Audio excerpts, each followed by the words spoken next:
pronounce your last name for me? Urbanek. Matt Urbanek. Yeah, Matt Urbanek. All right, Matt, what got you into music? And what was the first memory you have of, getting into music and wanting to be a musician? Well, I was really lucky that my parents were very much into country music. As a child of the 70s, or at least a small child of the 70s, there was country music was still very accessible. Even the most popular artist you could approach. Right. And so my parents, for many, many years, would take me as a small child, because you could get into bars back then as long as you were with your parents, to these, honky tonks and, country bars, and seeing people like Mo Bandy and Joe Stampley and Ray Price and, these famous country musicians, but, we could approach them. So my mom got to know these people, and they became like my heroes. So that's kind of really, it's, 4, 5, and 6. Watching these drummers, I was fascinated by the drums. And so that's really kind of what started it all. Oh, give me a second. I'm going to pause it for a second. Unfortunately, I didn't plan out this location very well, and the next performer, Michael Eagleson, started playing and was much louder than I had anticipated. So we had to move. Does anybody else in your family play any instruments? Not really. I mean, my dad used to, oddly enough, had an accordion in his closet when I was a kid. It was a very beautiful accordion. And he used to play it as a young man, but he never really pursued it. I mean, it's just. And did he play country on it, or he just kind of messed around? It was actually more Czech, because Urbanek is a Czech name. Yeah, okay. So it was kind of like a polka thing. So right. Yeah. Very cool. And you remember, when you were young, he would be playing it around the house? No, I just remember him having it, and he used to tell stories about it, but he never played it. Huh, interesting. So, I mean, yeah, he never played anything for me, so that's why I don't look at my parents as musical. Right. But they liked music. They loved didn't play music. Yes, they just didn't play. Were you influenced by old records, tapes, CDs? Which ones? And when did you get into music and feel like you were moving in a certain direction? Again, I was around music a lot, and I think that was the biggest influence. And seeing these real drummers and real drums, I mean, it was very mesmerizing to a kid. Right. But really, what shaped me as far as the music I listened to was I was an MTV kid. Right. So when I turned 10. That's when MTV came out, and I sat in front of that TV for hours and hours and taped things. And with my friends, I listened to more of the 80s metal, hair metal stuff, the Motley Crue and the Rat. But I listened to everything on MTV and loved, like with the song you can hear in the background right now, some Men at Work, those things were huge influences, because those are great songs. Yeah, absolutely. And so it was that's what really, I would say, shaped me. It was MTV.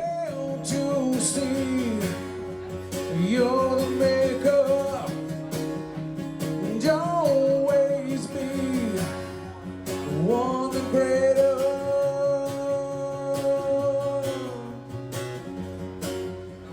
Way to go. What are your favorite artists and or albums? I'm a Rush nerd. And my favorite record of Rush, oddly enough, is the one that most people hate, and that's Power Windows.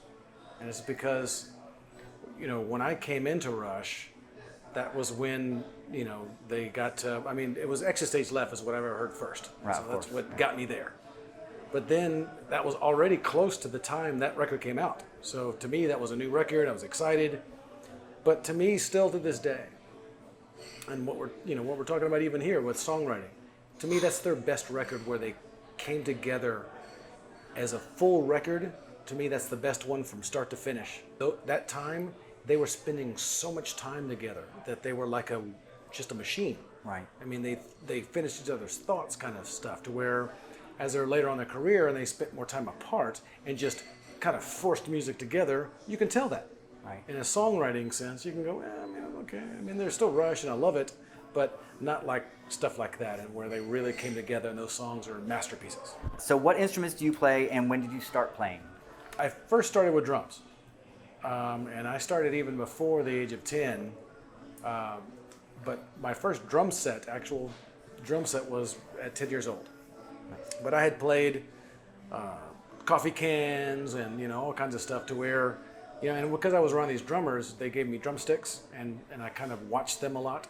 And so I used to play the couch, and I had it down to where I had the kick, hi-hat, and snare, to where I was doing it. So when I first and now I get the Rush thing. So yeah, but when I first sat down at a drum set, I could already play at least a straight beat. Right. Just because I'd already done it, mocking it so much that I was ready for it. And so I started out at 10 years old with drums, but I'm fascinated with guitar, and even like, especially like solo guitar, so soloist and stuff. So I started playing guitar a few years after that. So as you know, so I've been playing drums for almost 40 years, Wow. and guitar about 37. So, and I play bass, and I started singing a little bit, but not until later on in life. What famous musicians do you admire and why? Well, again, it's all three guys in Rush. But my true influences were the guys later on, after my mother continued into this country music fandom. She got into doing fan clubs. And back then in the 70s and 80s, if you didn't have a fan club in country music, you weren't going to make it. Just, you had to have it because there was no social media. Right. There was no internet. Right. I mean, so this was like, word of mouth, sending out fan club letters and, kind of, grassroots kind of building up a fan base. And I'm sorry, and where did you live at the time? Right outside of Houston, Texas. Okay. And so my mom's running these fan clubs Right. outside of Houston, Texas. And she met a man in 1981. His name was Gary Morris. He ended up being a big-time musician, country musician in the mid-'80s. But I met him in the beginning of his career when he was looking for a fan club president. My mom had already got a reputation about being good for fan clubs, so he approached her and said, "Hey, would you do my fan club?" And so she did. And he was struggling at the time, but he told me then, he's like, "Look, if I'm still doing this when you're 14, I'll take you on the road." Wow. So when I turned 14, he had hit his peak in 1985 as far as, he was a top selling, had 3 or 4 number 1 hits. He was touring with, Reba McEntire and, Sylvia and the Judds and, Sawyer Brown. Right, very cool. And so I approached him. I was like, "Okay, you told me when I was 14, you take me on the road." So from the ages of 14 until about 20, my summer job was, I was the drum tech. Oh, really? And I was like the stage runner during the shows. I helped sell concessions. So I was Very on a cool. tour bus for the summers, and I was just running around the country setting up music. It was awesome. That band that I traveled around with and set up stuff for, those to me are my true mentors. Right, Those right. guys are what really shaped the musician I am today. Right, absolutely. So it's like just watching. I did not, was not lost on me, that experience. I did not go there and just be a teenager and be stupid. No, I did my job and watched those guys like a hawk. Right. And learned and was like, okay, that's what I want to be. That's how I want to do that. That's how I want to approach this. Right. And so how I do everything is really kind of what those guys taught me.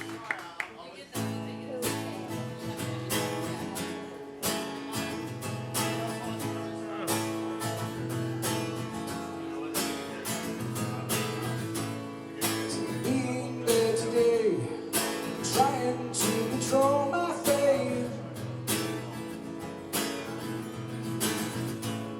Just a universe away, the one where you control my fate. So plan on it, oh, sail on, I know.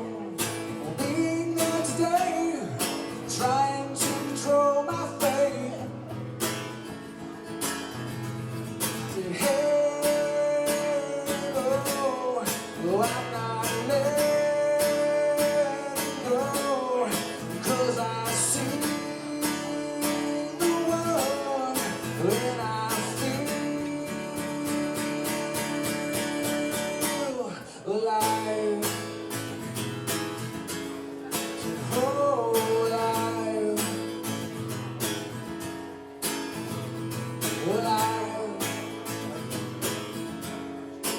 Oh, alive. I'll never turn away. I'll always be the one to say, at the ending of the day is where I really want to stay. So plan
the line.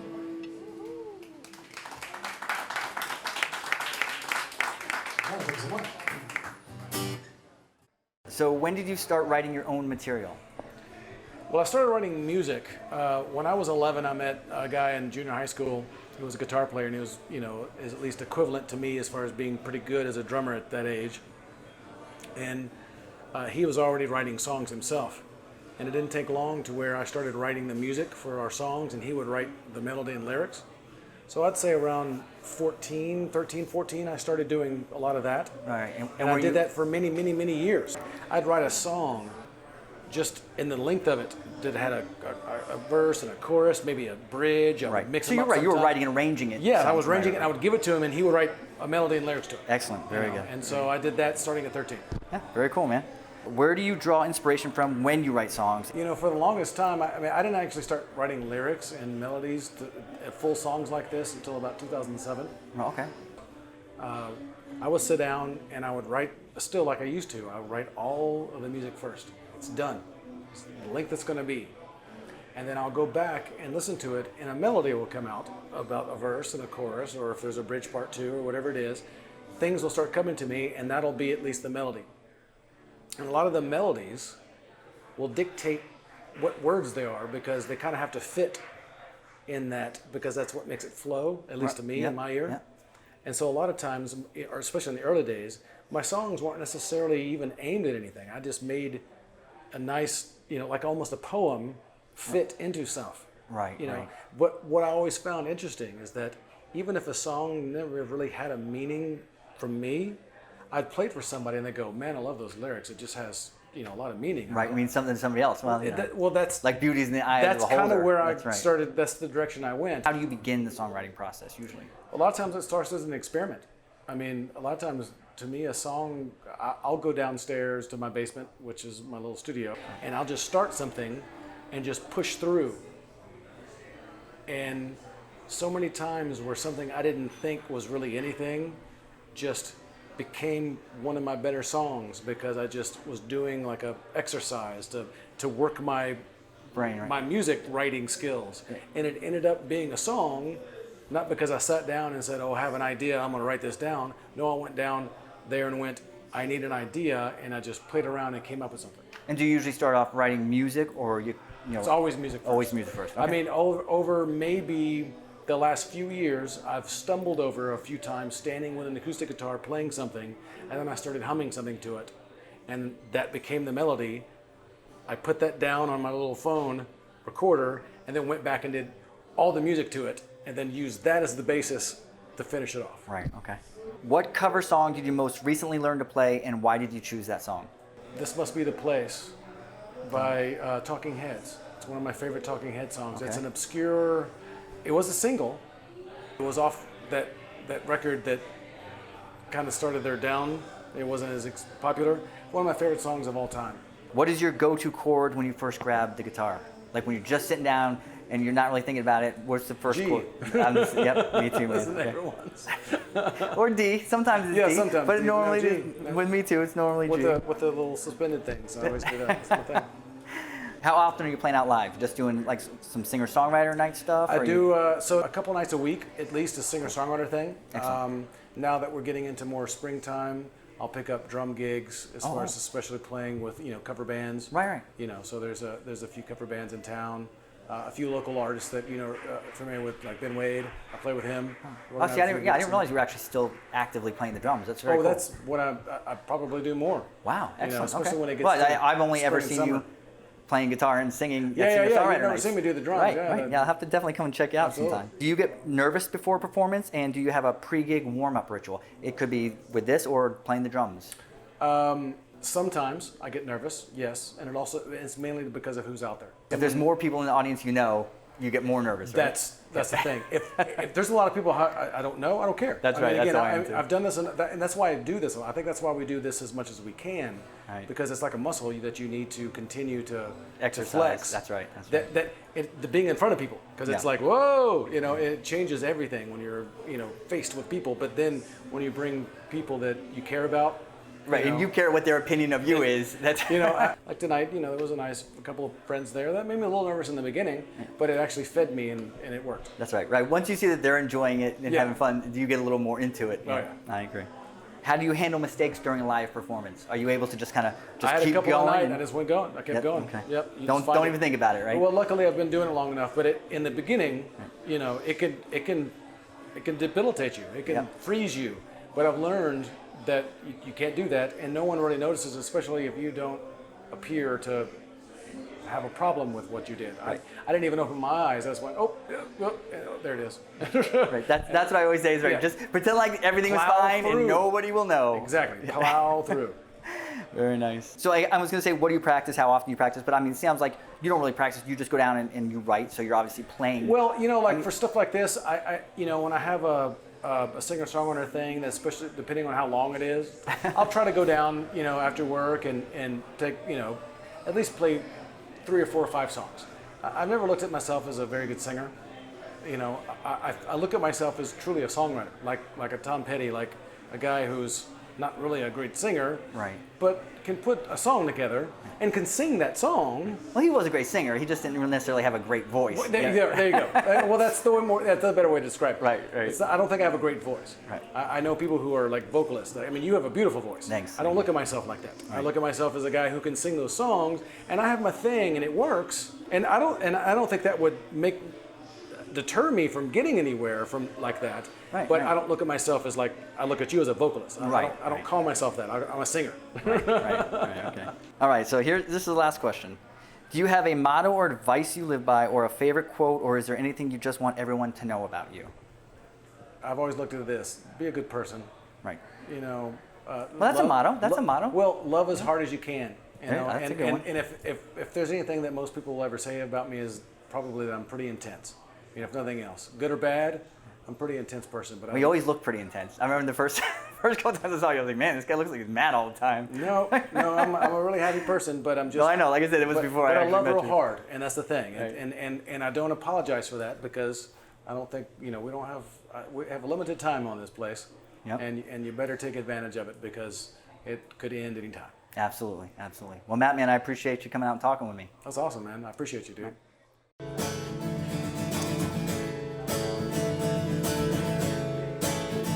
Make a deal. This episode was recorded during Chip Jones's singer-songwriter night at Suburban Tap in Marietta, Georgia.